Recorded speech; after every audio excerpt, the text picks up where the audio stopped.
اعوذ باللہ من الشیطان الرجیم۔ جب مصیبتیں و پریشانیاں آتی ہیں تو وہ پریشان ہو جاتے ہیں کہ مصیبتیں و پریشانیاں آخر ہم پہ ہی کیوں آتی ہیں۔ پہلی وجہ تو یہ ہے کہ انسان کی طرف سے کیے جانے والے گناہ اور نافرمانیاں، چاہے یہ گناہ کفر کی حد تک ہوں یا پھر عام گناہ ہوں یا کبیرہ گناہوں سے تعلق رکھتے ہوں، چنانچہ جزا اور فوری سزا کے طور پر اللہ تعالیٰ کی طرف سے گناہ گار شخص کو مصیبت میں مبتلا کیا جاتا ہے۔ اللہ تعالیٰ قرآن پاک میں ارشاد فرماتا ہے کہ انسان کو کوئی بھی نقصان پہنچے تو یہ اس کی اپنی وجہ سے ہوتے ہیں، یعنی اس کے گناہوں کی وجہ سے ہے۔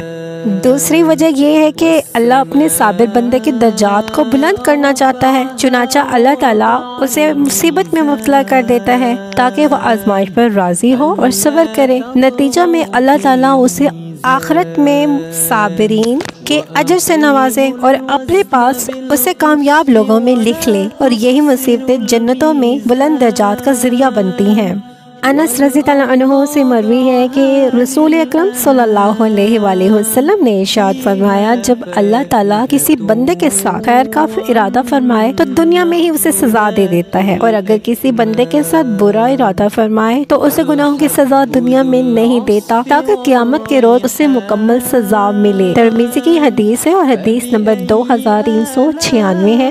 تکلیف، پریشانیاں گناہوں کا کفارہ بن جاتی ہیں۔ رسول اکرم صلی اللہ علیہ وآلہ وسلم نے فرمایا، مسلمان جب بھی کسی پریشانی، بیماری، رنج اور ملال، تکلیف اور غم میں مبتلا ہو جاتا ہے، یہاں تک کہ اگر اس کے پاؤں میں کوئی کانٹا بھی چبھ جاتا ہے تو اللہ تعالیٰ اس کے گناہوں کا کفارہ بنا دیتا ہے، اس کے گناہ معاف ہو جاتے ہیں۔ صحیح بخاری کی حدیث ہے، حدیث نمبر 5641 ہے۔ مصیبتیں بلندی درجات کا سبب بھی اسی وقت بنیں گی جب مصیبت پڑنے پر اللہ تعالیٰ کے فیصلے کو ہم مکمل رضامندی سے قبول کریں گے اور ہمارا دل مطمئن ہوگا اور تقدیری فیصلوں پر افراتفری کا شکار نہ ہوگا۔